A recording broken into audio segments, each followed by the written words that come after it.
जय संघ शक्ति। श्री क्षत्रिय संघ के द्वितीय संघ प्रमुख पूज्य आईवान सिंह जी का जन्म शताब्दी वर्ष चल रहा है।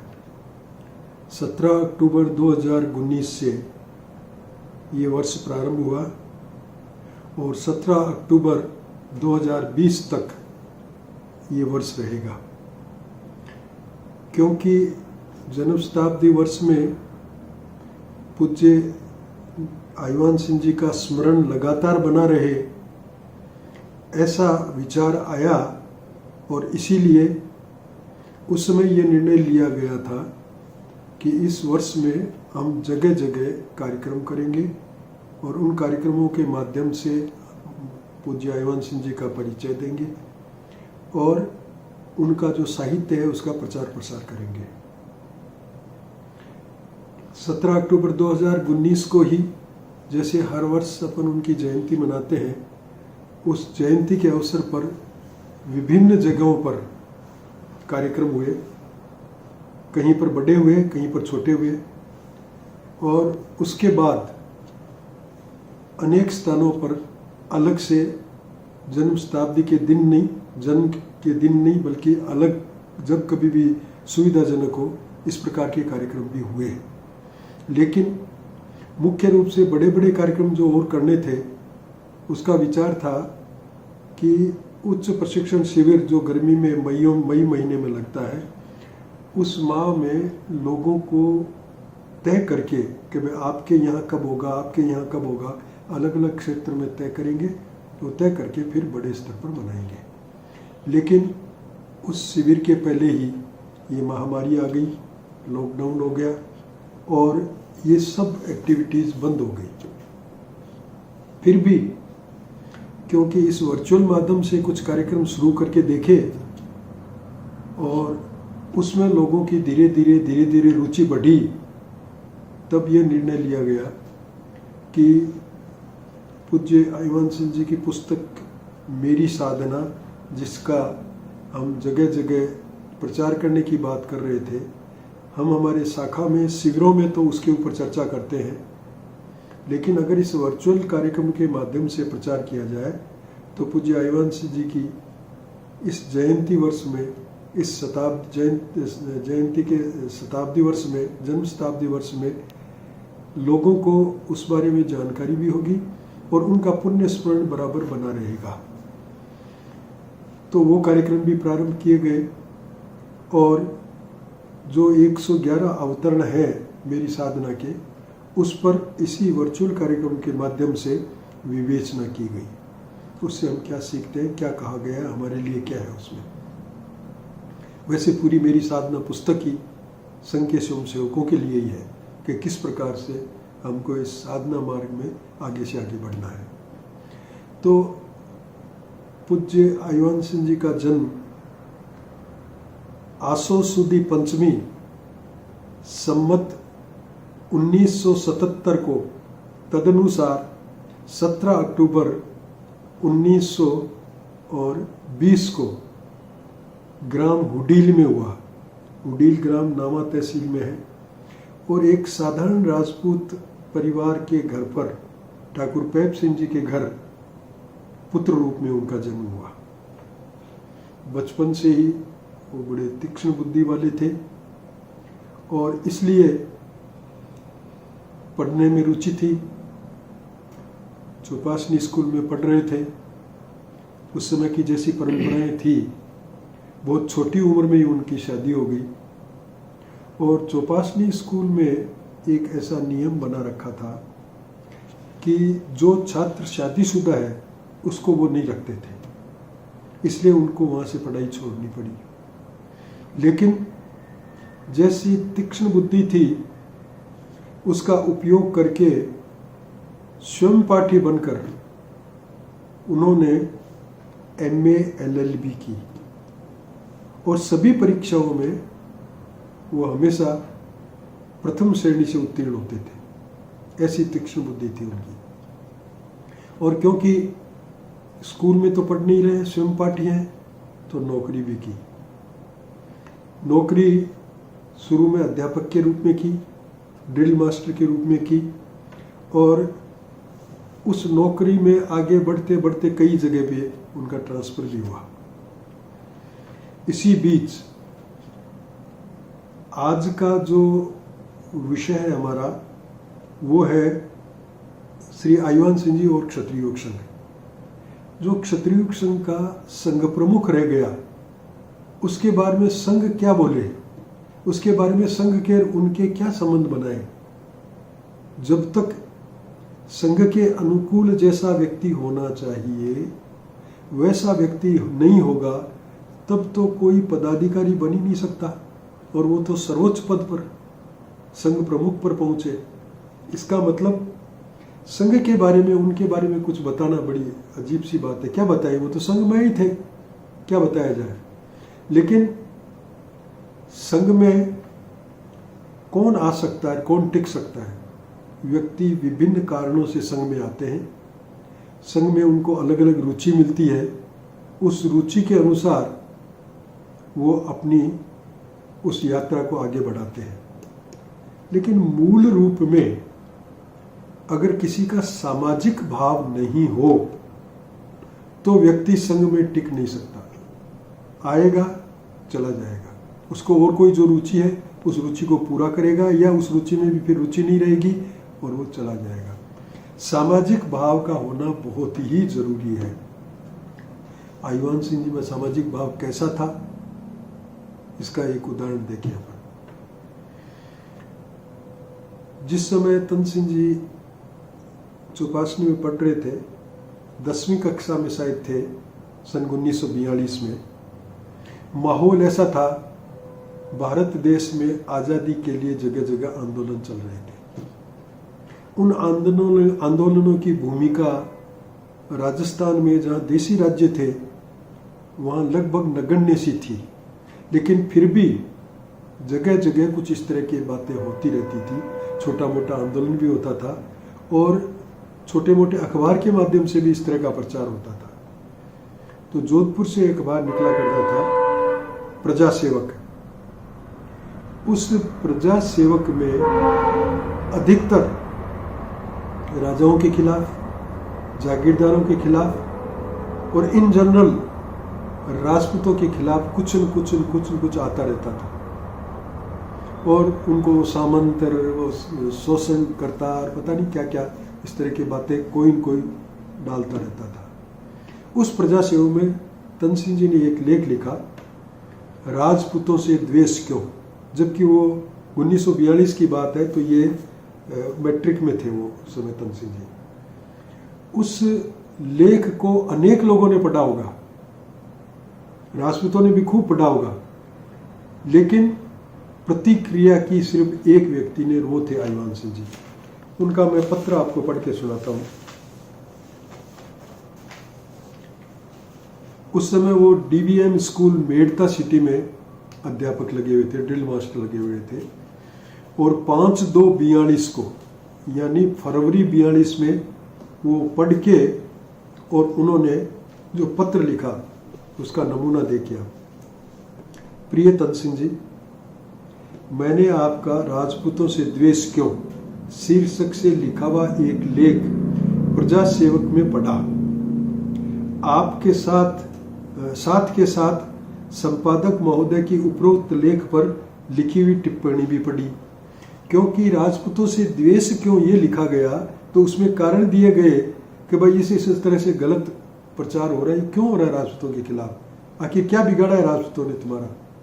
तो जो आज तक इनके खिलाफ ही लिखते रहे हैं उनको निश्चित रूप से बुरा तो लगेगा ही, इसलिए उसके खिलाफ टिप्पणी की संपादक महोदय ने। तो वो पढ़ के और उन्होंने लिखा है कि मैंने वो टिप्पणी भी पढ़ी है, कि आपने लिखा वो तो पढ़ाई है लेकिन वो टिप्पणी भी पढ़ी है। लेखन शैली और शिष्टाचार का बिना ध्यान रखते हुए मैं आपको अपने प्रतिद्वंदियों को मुंह तोड़ उत्तर देने के लिए हार्दिक धन्यवाद देता हूं। सामाजिक भाव था, इसलिए उस पत्र को पढ़ के कितना अच्छा लगा उनको कि कोई तो है जो इस तरह से हमारे खिलाफ गालियां निकालने वालों को, हमारे खिलाफ दुष्प्रचार करने वालों को कुछ उत्तर देने लायक है। इसलिए कहा कि भाषा क्या थी क्या नहीं इससे मुझे मतलब नहीं, लेकिन आपने मुंह तोड़ जवाब दिया, ये बहुत अच्छी लगी। इसके लिए मैं धन्यवाद देता हूँ, आभारी हूँ। वास्तव में इन जनसेवक कहलाने वालों ने इस महान राजपूत जाति के अस्तित्व को एकदम मिटाने का ही बीड़ा उठाया है। मैं नहीं कह सकता कि ऐसा वह क्यों कर रहे हैं, पर शायद उनका ऐसा करना हमको अपने पुनरुत्थान के लिए तैयार करने का इंगित मात्र हो। अब इसमें कितनी बात छिपी हुई है, जो चिंतन की बात है कि ये जो आज जनसेवक बने हुए हैं, क्या सेवा कर रहे हैं? ये सिर्फ हमारे खिलाफ राजपूत जाति बिल्कुल खत्म हो जाए इस भावना से काम कर रहे हैं। तो ऐसे जो लोग हैं, इन्होंने इसका बीड़ा क्यों उठाया ये तो मैं नहीं जानता, लेकिन ये ऐसा करके हम जो बिल्कुल सोए पड़े हैं उनको जागृत करने का इशारा है। इसका लाभ हम इस तरह से उठा सकते हैं कि जिस तरह से हमको इस तरह से बदनाम किया जा रहा है, उससे हमारी आग उठे, हमारे मन में ये त्वरा उठे कि ये क्यों कर रहे हैं, ऐसा कर रहे हैं तो हम इसको रोकेंगे और हम ये बताएंगे कि हम ऐसे नहीं जैसा ये बताते हैं, यानी इनका उत्तर देंगे। तो ये एक तो वो सामाजिक भाव, दूसरा ये चिंतन कि अपन इसका इस तरह से लाभ उठा सकते हैं। जो लिखा गया है वो उसी तरह से काम आएगा, इसलिए अपन इसका लाभ उठा सकते हैं। खैर, कुछ भी हो, पर हमको इन मिथ्या प्रचारकर्ताओं की ओर से निश्चिंत होकर हाथ पर हाथ धरे बैठा नहीं रहना चाहिए। आगे सीख भी है कि एक लेख लिखने मात्र से पार नहीं पड़ेगी। ये जो दुष्प्रचार कर रहे हैं हमारे खिलाफ, जो झूठा है बिल्कुल, उनके खिलाफ हम चुप कर नहीं बैठ सकते। हमारे कर्तव्य की इतिश्री केवल समाचार पत्रों में लेख छपवाने से ही नहीं होती कि हमने एक लेख लिख दिया फिर हम घर पे बैठ गए चुपचाप, इससे नहीं होगी।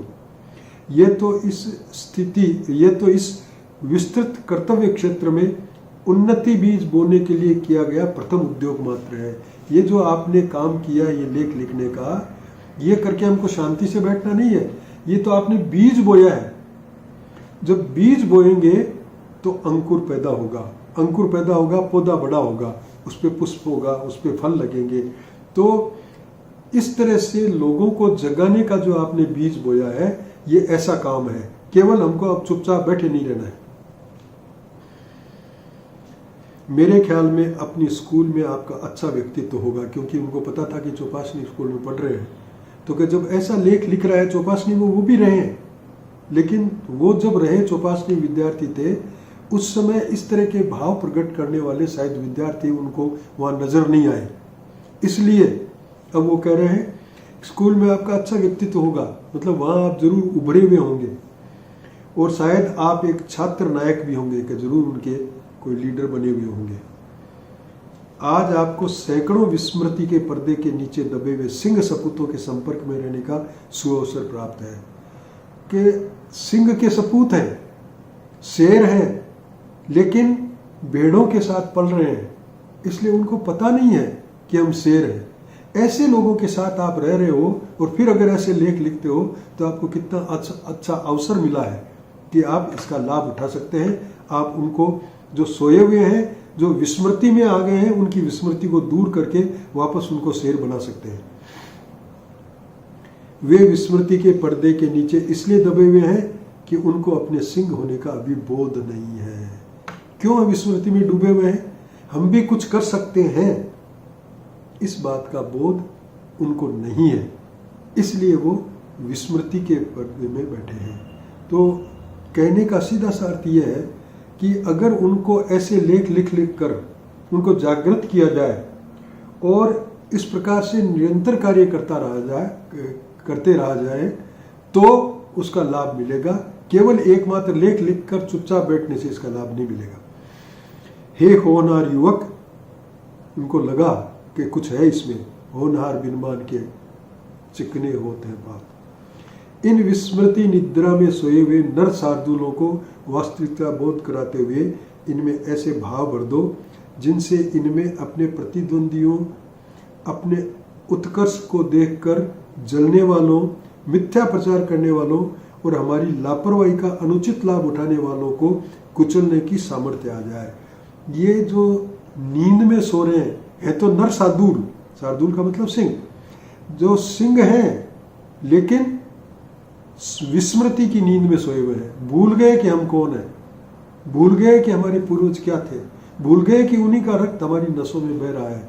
तो ऐसे जो निद्रा में सोए हुए हैं उनको आप क्या कर सकते हो कि जो हमारी प्रतिद्वंदी हैं, जो हमको प्रतिस्पर्धा में हमको पछाड़ना चाहते हैं और जो हमारे उत्कर्ष को देखकर हमको कहीं उठा हुआ देखकर जिनके आग लग रही है, जो जलन है जिनके दिल में, और इसलिए हमारे खिलाफ मिथ्या प्रचार कर रहे हैं, और साथ में हमारी क्या गड़बड़ है, हमारी लापरवाही यह है कि हम चुपचाप बैठे हैं। इस लापरवाही का वो अनुचित लाभ उठा रहे हैं। अगर हम भी सामने जवाब देने को तैयार हो जाए तो वो नहीं ऐसा कर सकेंगे। तो जो ऐसे लोग हैं उन लोगों को हम नर शार्दूल जो निद्रा में सोए हुए हैं वो जागृत होकर उनको जवाब देने की सामर्थ्य पैदा कर सकते हैं। वे अपने विरोधियों को पदाक्रांत कर डालें। ये कहा गया कि आप ऐसा करो, ये होनहार युवक जो तुम्हारे पास जो इस तरह के विस्मृति में सोए हुए हैं उनको ऐसा जगाओ जिससे कि अपने जो विरोधी हैं उनको हम ठोकर डाल दें, ठोकर में डाल डालें, मतलब ठोकर मार के उनको पदाक्रांत कर दे, उसको नीचे गिरा दे। इस महान जाति के गिराने के प्रयत्न का प्रत्युत्तर दे। जाति महान है लेकिन उसको गिराने के लिए मिसगाइड किया जा रहा है, उनको पथ विचलित किया जा रहा है, उनको झूठा दोष दिया जा रहा है, उनको ये बताया जा रहा है तुम तो ऐसे हो जो कि है नहीं ऐसे। तो इस तरह का जो प्रचार कर रहे हैं उनको हम प्रत्युत्तर दे सकते हैं। हे वीर, इन भारत के भावी भाग्य विधाताओं को अपने देश, जाति, धर्म, सम्मान और दीनहीन के लिए हंसते हंसते प्राणोत्साह करने की विधि सिखाओ कि तुम्हारे में कुछ है, तुम्हारे में कुछ ऐसा बूता है कि इस लेख के माध्यम से जैसे लोगों में कुछ जागृति आए, इसी प्रकार से तुम इनमें ऐसी जागृति करो कि देश, जाति और धर्म तथा सम्मान और गरीब आदमी, पीड़ित आदमी के लिए जो प्राणोत्सर्ग करने को तैयार रहते थे, ऐसे हम राजपूत थे, उनको वैसा का वैसा बनने की विधि सिखाओ कि कैसे बनाया जा सकता है। उनको कर्तव्य बलिवेदी पर सर्वस्व न्यौछावर करने का पाठ पढ़ाओ। ये हमारा कर्तव्य है, जो ऊपर दी गई बातें हैं ये हमारा कर्तव्य है। तो उस कर्तव्य की बलिवेदी पर चढ़ने के लिए पाठ पढ़ाओ, उनको तैयार करो, उनको ज्ञान दो। हे स्वाभिमान युवक, मुझे आपके ऊपर गर्व है। महसूस किया है कि जो तुमने काम किया बहुत बढ़िया किया है। समयानुकूल प्रदर्शन करते हुए इन छोटे सिंहों को उन्नति पथ पर अग्रसर होना सिखाओ। जो आज के युग के अनुकूल है ऐसा प्रयत्न करके इन नर शार्दूलों को तैयार करो और उन्नति के पथ पर अग्रसर हो सके, ये उन्नति के लिए आगे से आगे बढ़ सके। ध्यान रहे आपके ये विरोधी कीट, विरोधियों को कीट, कीड़ा बताया, कीट आपकी क्रोधाग्नि प्रज्वलित करके उसमें स्वयं भस्म होने की भूमिका तैयार कर रहे हैं। कि ये जितनी अपने को गालियां निकाल रहे हैं, जब तुम्हारी क्रोधाग्नि जागृत होगी तो जैसे कीट पतंगे आके ज्वाला में भस्म हो जाते हैं, उसी प्रकार तुम्हारी उस क्रोधाग्नि में ये भस्म होने की भूमिका तैयार कर रहे हैं।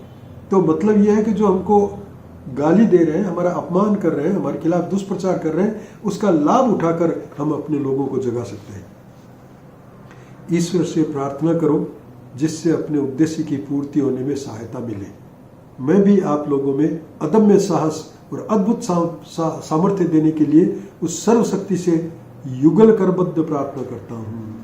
ईश्वर से आप भी प्रार्थना करो और मैं भी प्रार्थना करता हूँ कि आपको शक्ति दे।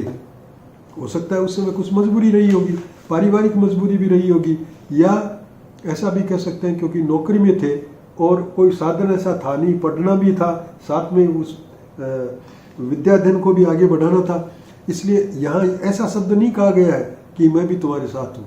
ऐसा ही कहा गया है कि मैं ईश्वर से प्रार्थना करता हूँ कि आपको वो शक्ति दे। ये बात है 1942 की, 5/2/1942 को उनका पत्र मिला। ये मेड़ता सिटी से लिखा गया था। और इसके बाद क्योंकि ये परिचय हो गया, हालांकि व्यक्तिगत रूप से नहीं मिले थे, लेकिन उस लेख के माध्यम से परिचय हुआ और उस परिचय के माध्यम से आगे बढ़कर उन्होंने ये पत्र लिखा। इस पत्र के लिखते ही आपस में दोनों के पत्राचार चालू हो गया और वो जो पत्राचार चालू हुआ उसके कारण से केवल पत्र ही नहीं, कहीं कहीं समाचार किसी के माध्यम से देना करना ये भी बराबर चालू रहा। उस समय हस्तलिखित पत्रिकाएं निकाला करते थे। आजकल अपन संशक्ति छापते हैं, उससे पहले हस्तलिखित पत्रिकाएं ये लोग निकालते थे। पिलानी में उस समय एक राजपूत नवयुवक मंडल था जिसमें अपने बाघ सिंह जी नेवरी जो संघ के स्वयंसेवक थे वो उसका संचालन कर रहे थे। एक उनके साथ और थे नारायण सिंह जी ना, तो बाघ सिंह जी नेवरी वो, और फिर ये जो स्टूडेंट्स चले गए तन सिंह जी जैसे और दूसरे, ऐसे सब ने मिलके वहाँ एक वो भी हस्तलिखित पत्रिका निकालते थे। 2 पत्रिकाएं, एक तो उत्थान और एक संघर्ष। और इसी तरह आईवान सिंह जी निकालते थे एक हस्तलिखित पत्रिका, उसका नाम था क्रांति संदेश। और आपस में ये एक दूसरे के भेजा करते थे ताकि विचारों से जो एक दूसरे से सीख ले और वैचारिक समानता बना सके, इसलिए इनका आपस में चलता रहता था। इसी बीच तन सिंह जी के एक दूसरे पत्र ने फिर उनको मजबूर किया आईवान सिंह जी को पत्र लिखने के लिए।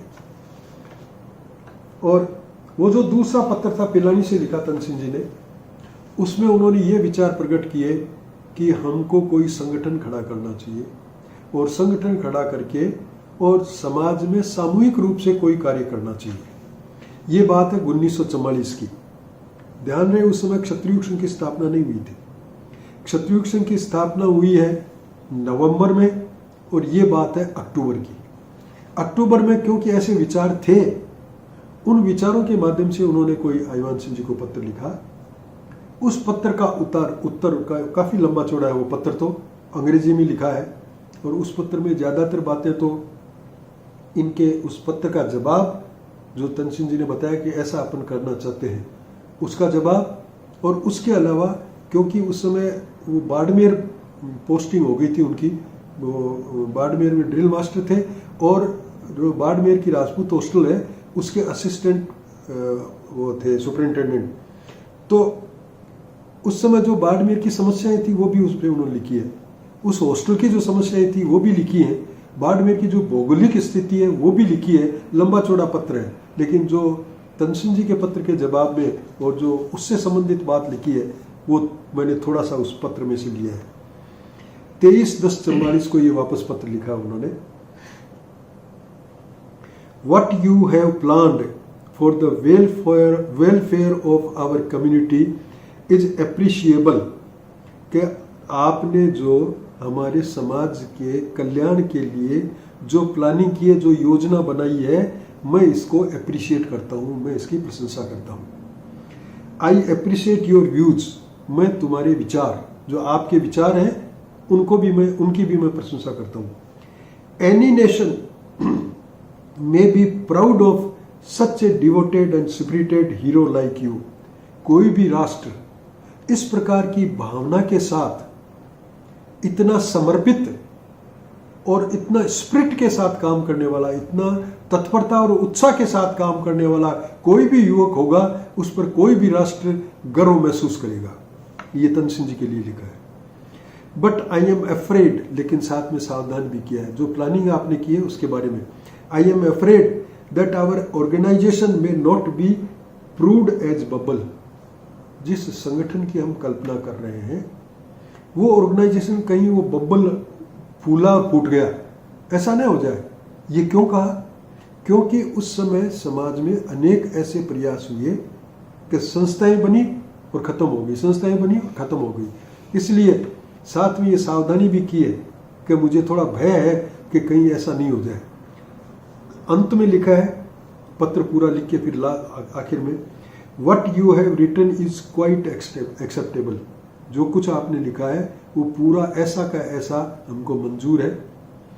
आई give my name as a member of the said organisation. मैं अपना नाम उस ऑर्गेनाइजेशन के सदस्य के रूप में दे रहा हूं। पहले पत्र में ये नहीं कहा, पहले पत्र में केवल प्रार्थना की इस काम के लिए, लेकिन अब वो प्रेरणा होगी क्योंकि पत्र व्यवहार जो बराबर चल रहा था उसके कारण अब ये आ गया कि मैं भी उस ऑर्गेनाइजेशन का मेंबर बनना चाहता हूं, मैं अपना नाम देता हूं। फिर उसमें कुछ और बातें भी है कि उस समय शायद 4 आना फीस हुआ करती थी, तो वो कैसे ली जाएगी, क्या होगा, वो इस तरह की बातें हैं। खैर वो अपने उससे संबंधित नहीं है। तो जिस व्यक्ति में ऐसी भावना हो, जिस व्यक्ति में ऐसा सामाजिक भाव हो, वो संघ तो उसमें है, बीज रूप में तो संघ है उसमें, संघ में आए बाद में हो और उसके बाद में संघ प्रमुख बने हों तो बहुत बाद में बने होंगे, लेकिन बीज रूप में वो सारे भाव जो एक संघ के स्वयंसेवक में होने चाहिए वो है। और क्योंकि तीक्ष्ण बुद्धि थे, इसलिए उन भावों को प्रकट करने का तरीका, उन भावों के अनुरूप साहित्य रचने का तरीका निश्चित रूप से वो अद्भुत ही रहा होगा। और हमने देखा है कि उनकी भाषा पे भी लोग उलझ जाते हैं। कैसी भाषा है जिसको समझने भी लोगों को समय लगता है। 17 नवंबर 1944 दीपावली का दिन, उस दिन तनसेन जी के मन में जो भाव आए, उन भावों के पीछे श्री क्षत्रियुग संघ की स्थापना हुई। तो आज का जो हमारा संघ है, जिसको 22 दिसंबर 1946 से हम स्थापना मानते हैं, ये तो इस प्रणाली के परिवर्तन के बाद, उससे पहले वो जो संघ था वो भी वैसा ही जैसी दूसरी मीटिंगें हुआ करती थी, अधिवेशन होते थे, प्रस्ताव पास होते थे और उस हिसाब से चलता था। साल में 1-2 प्रस्ताव पास, अधिवेशन कर लिया, प्रस्ताव पास कर लिए, बाकी और कोई एक्टिविटी नहीं होती थी। तो ये स्थापना हुई 17 नवंबर 1944 दिवाली के दिन। और वो जो स्थापना हुई उसकी सूचना सबको दे करके उसके 5 महीने बाद उसका पहला अधिवेशन हुआ सन 1945 में 5 और 6 मई को।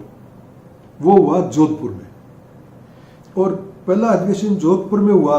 उससे पहले जोधपुर के लोग जो भी संपर्क में थे, उनमें क्योंकि सबसे अधिक जिनके विचार बिल्कुल संघ के अनुकूल थे वो थे आईवान सिंह जी, इसलिए उस अधिवेशन का सभापति आईवान सिंह जी को बनाया गया। उस अधिवेशन में प्रस्ताव पास हुए और प्रस्ताव पास होकर उनके ऊपर काम करने की बात तय हुई।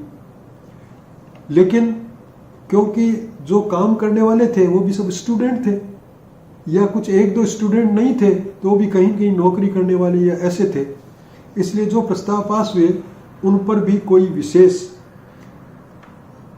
पूरी डिटेल अपने को मालूम नहीं है। लेकिन एक तनसेन जी की हस्तलिखित एक छोटी सी पुस्तिका जो अधूरी है ऐसी मिली, जिसमें अगला अधिवेशन जो कि 11 व 12 मई 1946 को हुआ, वो 45 को हुआ था, एक साल बाद 11 और 12 मई 1946 को हुआ काली पहाड़ी में, झुंझुनू जिले के काली पहाड़ी में, जिसके अध्यक्ष चुने गए सौभाग्य सिंह जी भगतपुरा।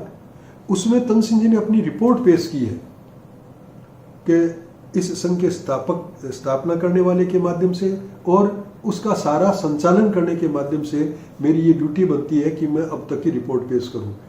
और उस रिपोर्ट में इस ढंग की, हालांकि वो कुछ जगह तो वो अक्सर ही मिट गए हैं, कुछ जगह से फट गई है, ऐसा है, लेकिन उसका जो अंदाज लगाया वो ये है कि उसमें उन्होंने इस तरह का मेंशन भी किया है कि जो हमने पिछले अधिवेशन में प्रस्ताव पास किए थे उनकी भी क्रियान्विति ढंग से हो नहीं सकी। तो विचार अभी भी चल रहा है कि जो हम कर रहे हैं वो ढंग का काम नहीं है, कर तो रहे लेकिन ढंग का काम नहीं है। तो उसके बाद जो काली पहाड़ी वाला जो अधिवेशन हुआ 1946 में मई माह में, इसका मतलब है उस समय तक तनसेन जी ग्रेजुएशन का फाइनल एग्जाम दे चुके थे या रिजल्ट भी शायद आ गया होगा। और उसके बाद तनसेन जी पढ़ने चले गए नागपुर। नागपुर में आरएसएस की ये जो रोज शाखा लगने वाली प्रणाली देखी तो उनको ये अनुभव हुआ कि इस प्रकार से करत करत अभ्यास ते जड़मती होते सुजान, हम रोज की रोज अगर अभ्यास करेंगे तो जो संस्कार हम हमारे अंदर डालना चाहते हैं, जो संस्कार हम संघ में आने वालों में डालना चाहते हैं, उसमें ज़्यादा उपयोगी होगा। और इसलिए वो जो देखा उसके बाद उन्होंने अपने यहाँ जो साथी थे, जो कार्यकर्ता थे उस समय, उनको पत्र लिखा कि मैं दिसंबर में आ रहा हूँ। 21 और 22 दिसंबर को जयपुर में एक मीटिंग रखी गई जिसमें उन सब लोगों को बुलाया गया, बुला के अपन विचार करेंगे। और 21 तारीख को, अब वो मेरे कुछ तो याददाश्त की कमी आ गई, शायद कुल टोटल 13 लोग थे या 23 थे। तो मर्सीसर हाउस में उसकी मीटिंग हुई। 21 तारीख को आपस में डिस्कशन हुआ और डिस्कशन में निश्चित रूप से जो तनसेन जी ने कहा उसके विरोध में भी लोग बोले कि ऐसा कैसे हो सकता है, ये होता है क्या, ये होता है क्या, और ये भी कहा कि नहीं हो सकता, ये अच्छी बात है। सभी तरह के विचार आए, लेकिन अंत में सबने ये कहा कि भाई काम आपको करना है, आपको ये लगता है कि ये एक अच्छी प्रणाली है तो हमको कैसे ऐतराज हो सकता है, हम आपके साथ करो। और उसी दिन 22 अगले दिन ये डिस्कशन 21 तारीख को हो गए, 22 दिसंबर को संघ की स्थापना हुई, यानी इसको सबने स्वीकार कर लिया। और उसी दिन तय किया गया कि 3 दिन बाद 25 तारीख से जयपुर में ही अपन पहला कैंप लगाएंगे। और वो पहला कैंप आईटीसी था 7 दिन का, 25 से 31 दिसंबर तक। संयोगवश वो जो 21-22 की मीटिंग थी उसमें भी मार्ट साहब नहीं पधार सके थे, और उस पहले शिविर में भी मार्ट साहब नहीं पधार सके थे, कोई छुट्टियों वुट्टियों की कोई परेशानी रही होगी। लेकिन ये निर्णय हो गया, और निर्णय होने के बाद ये पहला कैंप हुआ, तो फिर एक श्रृंखला चल पड़ी कैंपों की। और अगला दूसरा शिविर हुआ ओटीसी बीकानेर में, वो मई 47 में। दिसंबर 46 में तो ये पहला कैंप हुआ, मई 47 में ओटीसी बीकानेर हुआ, उसमें भी मार्ट साहब नहीं पधार सके थे। तीसरा कैंप हुआ झुंझुनू में पीटीसी, वो भी 47 में हुआ अगस्त में, उसमें भी मार्ट साहब नहीं पधार सके। चौथा कैंप हुआ बाड़मेर में, वो सितंबर 47 में, और उस शिविर में आईवान सिंह जी मार्ट साहब पहली दफा पधारे। और उसके बाद लगातार संघ के शिविरों में जहां जहां भी अवसर मिलता था, जहां नज़दीक पड़ते थे या जहां जिम्मेवारी दी जाती थी, वहां लगातार शिविरों में आते रहे, और शिविरों में जैसा काम मिलता था दिया जाता था, तो किया जाता था। क्योंकि वो तीक्ष्ण बुद्धि वाले थे, इसलिए शिवम पाठी होते हुए भी उन्होंने MA LLB की बहुत अच्छे नंबरों से हमेशा की। उस तीक्ष्ण बुद्धि के कारण, उस सूक्ष्म बुद्धि के कारण तनसेन जी ने एक जगह मार्ट साहब के लिए लिखा है कि सूक्ष्म बुद्धि से संघ के तत्व ज्ञान को वे भली भांति समझ गए। संघ एक्चुअली क्या चाहता है उस तत्व ज्ञान को उन्होंने समझ लिया, और उसी के कारण से आगे उत्तरोत्तर उनको दायित्व दिए जाने लगे, और उन उत्तरोत्तर दायित्वों को और पदों को निभाते हुए वो क्षत्रिय संघ में आगे बढ़ते रहे। वो सारी डिटेल्स, वो सारी बातें, उन वर्षों की क्या क्या घटनाएं हुई, वो सब घटनाएं अब कोई वर्णन करने वाला है नहीं, क्योंकि उनके साथी उस समय जो काम किए हुए थे या तो दिवंगत हो गए या वो इतने वृद्ध हो गए। मैं तो बहुत पीछे आया हुआ हूँ, मेरी भी याददाश्त नहीं रही अब, तो उनकी भी कहाँ याददाश्त है। और कई तो ऐसे हैं जो उठने बैठने में भी तकलीफ हो रही है, इसलिए वो सब अभी हमारे पास उपलब्ध नहीं है कि उन दिनों में किस तरह हुआ। लेकिन 1956 से 1959 तक मैंने आईवान सिंह जी के साथ 4 कैंप किए। 56 में 2 आईटीसी किए, पहला मेरा आईटीसी था बीकानेर का वो, और दूसरा आईटीसी बिराटिया, ये 1956 में किए जिसमें आईवान सिंह जी थे। 1958 में एक आईटीसी, एक स्पेशल कैंप और एक ओटीसी किया सुंदा माता में। पहला स्पेशल कैंप था और उसके अंतिम दिन से ओटीसी शुरू हो गया। उन दोनों शिविरों में भी आईवान सिंह जी थे। और 1959 में हल्दी घाटी ओटीसी, जिसमें आईवान सिंह जी दोबारा संघ प्रमुख चुने गए थे, उसमें भी मैं था। और फिर इसके बाद में अक्टूबर में जैसलमेर में आईटीसी था, उसमें भी मैं था। आईवान सिंह जी का वो अंतिम शिविर था। तो जब मैं उनके साथ रहा हूँ, उनके सामने मैंने जो शिविर किए हैं, उसमें ये लगा कि इतनी सुंदर तो उनकी भाषा होती थी और ऐसा प्रभावशाली ढंग से बोलते थे कि लोग प्रभावित हो। दूसरा, लोक संग्रह की, जैसे अपने समाज चरित्र में लोक संग्रह करने के लिए टेक्निक्स बताई गई है, ऐसी टेक्निक्स भी बहुत थी। मेरे पिताश्री से वो पहले से परिचित थे, तो जब परिचय में पता चला तो मुझसे पूछा कि अच्छा सरोड़ी में किसके लड़के हो। मैंने नाम बताया, हाँ कप्तान साहब के। ठीक। उसके बाद मैंने नोट किया कि प्रवचन में जब मार्ट साहब बोल रहे हैं तो हमारी तो आंखें उनकी तरफ ही रहती थी, और वो कई बार मेरी तरफ देखते थे। तो मेरी तरफ भी नहीं, उन्होंने पता नहीं कई बार किन किन की ओर देखा है, लेकिन एक ऐसी टेक्निक है जिससे आदमी प्रभावित होता है। और उस प्रकार से ये जब सब टेक्निक काम लेते लेते उन्होंने लोगों को प्रभावित भी किया, उनके साथ आए, काम करवाया लोगों से। और इस तरह मैंने जो उनके सामने जो शिविर किए, उन शिविरों से मुझे ऐसा लगा कि उनमें बहुत तीक्ष्ण बुद्धि तो थी, लेकिन और भी कई चातुर्य था। वो बहुत गंभीर रहते थे, हंसी मजाक ऐसे नहीं, और उनकी जो हंसी मजाक होती थी उसको लोग समझ भी नहीं पाते थे। इतनी सीरियस कि बहुत देर बाद पता चलता था, तब लोग एकदम खिलखिलाते, अरे ये बात थी क्या। तो ऐसे अद्भुत व्यक्तित्व वाले व्यक्ति थे। जब बाघ सिंह जी तन सिंह जी के बहुत ही निकट के सहयोगी, और जब बाघ सिंह जी का संपर्क टूट गया, वो संघ के निकट संपर्क में रह नहीं पाए, ऐसे समय में तन सिंह जी की बराबर नजर रहती थी कि कौन है जो आगे आके इसको संभाले। और तब उन्होंने आईवान सिंह जी को सेलेक्ट किया, और उन्होंने आईवान सिंह जी को संघ प्रमुख बनाने की जिम्मेवारी देनी चाहिए, संघ प्रमुख बनने की जिम्मेवारी देनी चाहिए। उस समय यह तय होता था कि ओटीसी में संघ प्रमुख का चुनाव होगा, और ये भी था कि संघ प्रमुख का जो व्यक्ति चुना जाने वाला है उसकी उपस्थिति भी जरूरी थी। तो शायद जीण माता की बात है ये, जीण माता में, यह अच्छी तरह मेरे को याद नहीं है, ओटीसी था। तन सिंह जी ने अपने आप को अलग करने के लिए, ताकि आईवान सिंह जी की तरफ लोगों की नजर जाए, अपने आप को अलग करने के लिए उस शिविर में वो गए नहीं कि मैं जाऊंगा नहीं तो कैसे संघ प्रमुख चुनेंगे। और इसके अलावा उन्होंने जो नियरेस्ट, जो उनसे नेक्स्ट जो पदाधिकारी थे, उनको अपना इस्तीफा भी लिख के दे दिया।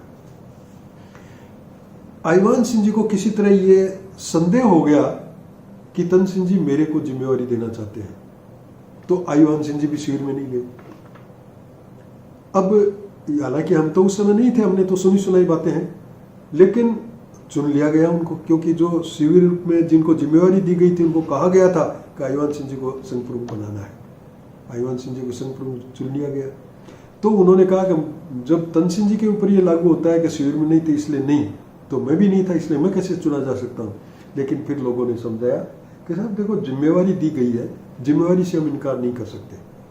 आज के समय में आप दोनों मिलकर काम करोगे, तन सिंह जी काम कर ही रहे, आप भी संघ प्रमुख का दायित्व निभाते हुए काम करोगे जोर शोर से, तो और काम बढ़ेगा।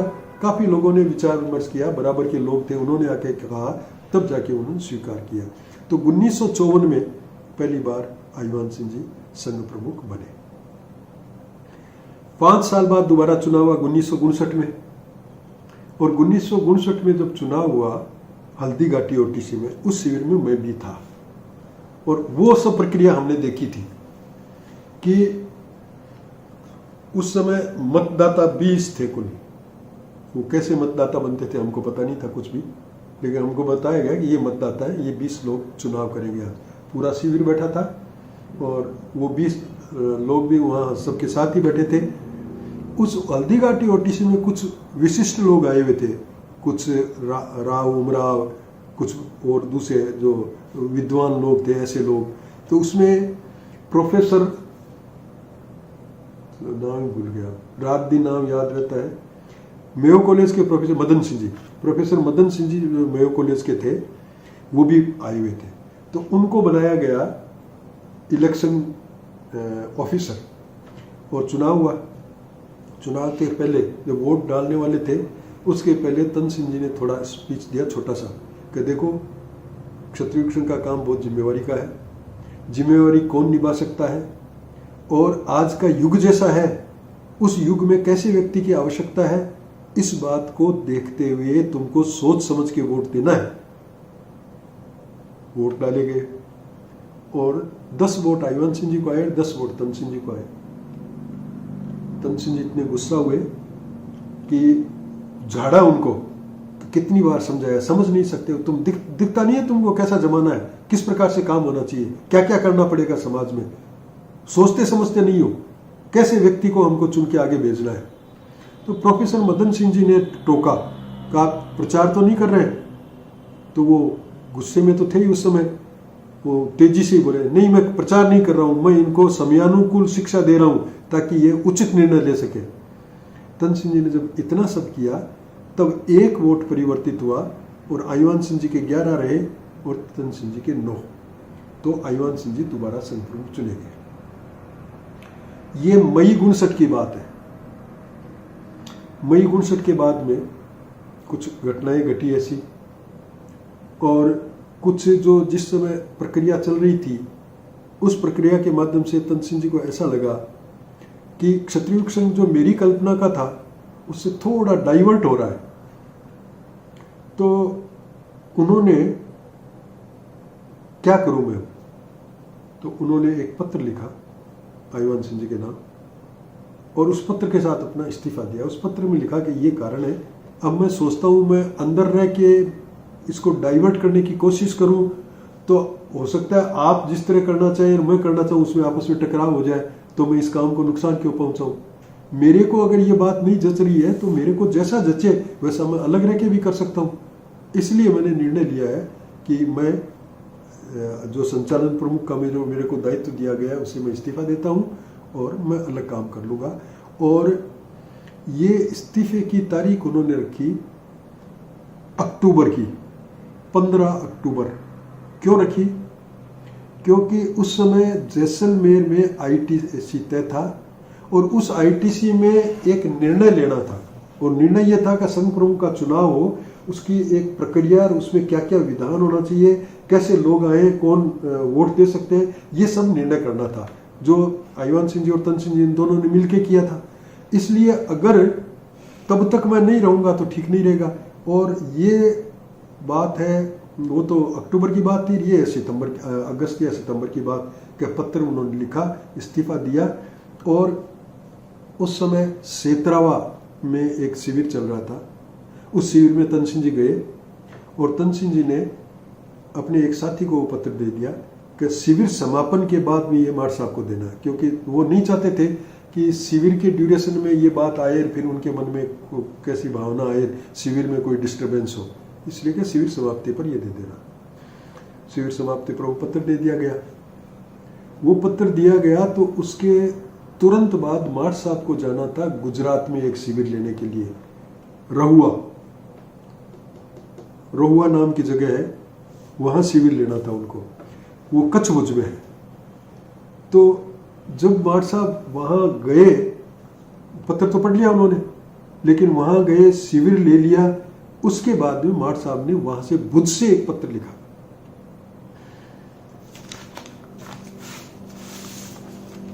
भुज से पत्र, ये भी पत्र लंबा है, मैं उसमें जो काम की बात बता देता हूं। भुज 28/9/59 को, प्रिय श्री तन सिंह जी, आपके द्वारा दिए गए सेतराव शिविर के पत्र को पढ़कर प्रसन्नता हुई। उसने मुझे नए सिरे से आत्मनिरीक्षण के लिए प्रेरित किया है, इसके लिए आभारी हूँ। आपने जो भी बातें अपने पत्र में लिखी उन सब का उत्तर मैं समय पर छोड़ता हूँ। समय सबसे बड़ा और निष्पक्ष निर्णायक होगा, वह न किसी का पक्षपात करेगा और न किसी को क्षमा ही। उस पत्र में आपने अन्य कई बातों के साथ साथ संचालन प्रमुख के पद से और संघ से भी अपना त्याग पत्र दिया है। आपका यह कार्य उचित नहीं है, क्योंकि इस संघ के आप जन्मदाता हैं। क्योंकि भाषा देखिए, इस संघ के आप जन्मदाता हैं। आपने ही अपने अथक परिश्रम और शक्ति से इसमें प्राण प्रतिष्ठा की है। आज संघ जो कुछ भी है वह आपकी भावनाओं, कार्यशक्ति, विचारधारा और प्रेरणा का ही मूर्त, विस्तृत और व्यापक रूप है।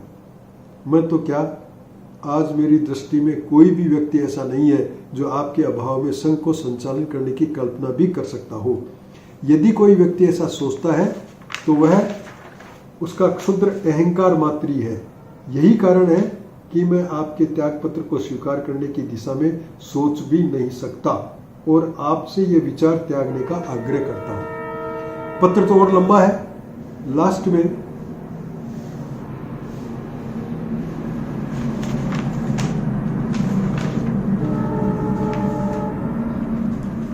आप भली भांति जानते हैं कि पहले भी मेरे ऊपर संघ प्रमुख का दायित्व थोपा गया था। कौन सा? वो जो पहली बार चुनाव हुआ उस समय भी, क्योंकि तन सिंह जी गए नहीं, जो जाने वाले थे, चुनाव करवाने वाले थे, उनको कहा गया कि आईवान सिंह जी को ही बनाना है। तो आपने पहले भी, आप भली भांति जानती हैं कि पहले भी मेरे पर संघ प्रमुख का दायित्व सौंपा गया था और इस बार भी आपने एक प्रकार से खुला कन्वेंसिंग करके मेरे पर यह भार फिर से थोपा था। कार्य करने के लिए उफनते हुए उत्साह और तीव्रतम भावना के कारण उस समय मैं चुप रहा था, यही मेरी भूल थी। पर अब मैं इस महान दायित्व से मुक्त हो रहा हूं, इसीलिए मुझे बड़ी प्रसन्नता है। इस पत्र के साथ संघ प्रमुख के दायित्व से मुक्त होने के लिए मेरा त्याग पत्र संलग्न है। उन्होंने भी अपना त्याग पत्र दे दिया। फिर आगे लिखा है, मैं संघ का एक तुच्छाति तुच्छ समसेवक तो आजीवन रहना चाहता हूँ। लोग जो दुष्प्रचार करते हैं उनकी भावना देखो, आजीवन रहना चाहता हूँ, पर किसी भी प्रकार के पद को जीवन भर स्वीकार नहीं करने का निश्चय करता हूँ। मैं कुछ समय के लिए बिल्कुल अंतर्मुखी होकर रहूंगा ताकि मेरे कारण उत्पन्न संघ के विरुद्ध प्रतिक्रिया धीमे धीमे शांत हो जाए। फिर अनुकूल अवसर पर महत्वशाली रचनात्मक कार्य में लगना चाहता हूँ। आप मेरी ओर से बिल्कुल निश्चिंत और निश्चित होकर कार्य करिए। ईश्वर न करे कि कोई कठिनाई आए, पर यदि कोई भयंकरतम कठिनाई भी आ जाए तो उस समय आप मेरे सहयोग पर पूर्ण भरोसा रख सकते हैं। समय पर मैं संघ के लिए बड़ा से बड़ा त्याग करने की कामना रखता हूँ। मेरे पास संघ, बस ये जो कार्य है, तो संघ प्रमुख पद से इस्तीफा दिया, और वो इस्तीफा दिया वो भी साथ में है, उसमें 4-5 लाइन ये त्याग पत्र देता हूँ 16/10/59 से, क्योंकि 15 को वो शिविर खत्म होगा जो जिसमें ये तय करना है सबको मिलके। बाई चांस उस शिविर में मैं भी था, और उस शिविर में जो कुछ हुआ वो भी अद्भुत था। शिविर बराबर रेगुलर जैसे चलता है वैसे ही चलता रहा। वो जो कुछ एक कमेटी बनी थी, सबसे पूछ कर बनाई गई थी, उस कमेटी ने वो चुनाव कैसे हो संघ प्रमुख का, उसका वो जो संविधान बना था वो बना लिया। संघ की गतिविधियां चलती रही और अंतिम दिन आया शिविर समाप्ति का, जिस दिन का उन्होंने आईवान सिंह जी ने इस्तीफा दे रखा है कि इस दिन के बाद भी मेरा इस्तीफा। तन सिंह जी ने पहले से लिखा था कि 15 तक, क्योंकि तब तक आप अपने आगे की कार्रवाई कर लें, किसको आगे जिम्मेवारी सौंपनी है वो कर लें, इसलिए 15/10 तक मैं काम करता रहूंगा। 15/10 के बाद आप मान लें कि मेरा इस्तीफा स्वीकार कर लिया जाए। इन्होंने 16/10 से दे दिया। उस शिविर की विदाई का कार्यक्रम अद्भुत था। किसी को पता नहीं क्या बोले आईवान सिंह जी। आईवान सिंह जी क्योंकि संघ प्रमुख थे तो विदाई उनको देनी थी। वो शिविर स्थान पर सब खड़े थे, ध्वज के सामने सब खड़े थे, प्रार्थना हो गई। प्रार्थना होने के बाद में जब संघ प्रमुख के बोलने की बारी आई तो किसी को पता नहीं आज तक ये कह सके कि तन सिंह जी के, आईवान सिंह जी के ये शब्द थे। कुछ लोग तो ये कहते हैं उन्होंने ये कहा मैं आपसे विदाई लेता हूं। कुछ लोग ये कहते हैं ये कहा मैं आप लोगों के शिविर से विदाई लेता हूं। सुन क्यों नहीं सके? सब इतने भावुक थे, सबको अंदाज हो गया था, ये पता चल गया था। खुद तन सिंह जी, आईवान सिंह जी, उतने जितने सुन से उतने सारे, और कई तो ऐसे थे जिनसे खड़ा नहीं रह गया, बैठ गए, इतने भावुक हो रहे थे। ऐसी अद्भुत स्थिति में वो इस्तीफा देकर आईवान सिंह जी संघ से अलग हुए। लेकिन उसके बाद भी जब कभी आवश्यकता हुई, जैसे जोधपुर में नारायण सिंह जी माणकलाव कहा करते हैं कि हम कोई नई शाखा शुरू कर रहे थे और हमने माट साहब को जाके कहा कि आज हम वहाँ नई शाखा शुरू कर रहे हैं, आज आप पधारो आगे। और कोई काम ऐसा हो तो वो कोई कहेंगे तो वो इनकार नहीं करेंगे। तो क्योंकि माट साहब की रुचि कुछ राजनीति में अधिक थी, इसलिए उन्होंने अपना समय उधर दिया। लेकिन क्षत्रिय संघ के द्वितीय संघ प्रमुख के रूप में आईवान सिंह जी ने अपने काल में जितना उनकी समझ के हिसाब से अच्छे अच्छा काम हो सकता किया। उस समय बीच में भूस्वामी आंदोलन भी हुआ। भूस्वामी आंदोलन में क्षत्रिय संघ के लोग भी, क्षत्रिय संघ के लोग ही थे मुख्य रूप से जिन्होंने काम किया। वो सब भी करवाया गया, वो भी माट साहब का ही था, माट साहब की तरफ से ही हुआ था। और संघ के काम में भी लगातार वो उसी तरह जुटे रहे जैसे कि दूसरे लोग अपनी भावना को रखते हैं। वो संघ प्रमुख के नाते उनको जो काम करना था वो काम उन्होंने किया। तो ऐसे महापुरुष की जयंती का वर्ष चल रहा है, उनका 100वां साल चल रहा है। उसमें आज 11 तारीख से लेकर के 17 तारीख तक लगातार ये अंतिम कार्यक्रम होंगे। और इस वर्ष जो काम हो चुके हैं वो हो चुके हैं, और इसमें अधिक से अधिक हम आईवान सिंह जी के विभिन्न पहलुओं पर, विभिन्न आयामों पर, उनके जीवन के विभिन्न आयामों पर जानकारी प्राप्त कर सके, इस तरह का प्रयास किया जाएगा। और आईवान सिंह जी की स्मृति तो संघ में सदैव बनी रहेगी, उनके साहित्य के रूप में सदैव संघ में चर्चा होती रहेगी। लेकिन किसी महापुरुष को 100 साल हो जाए, उस समय हम उनको नमन करें, ये हमारा दायित्व है और इसलिए हम अभिमान सिंह जी को नमन करते हैं। जय सच्चिदानंद।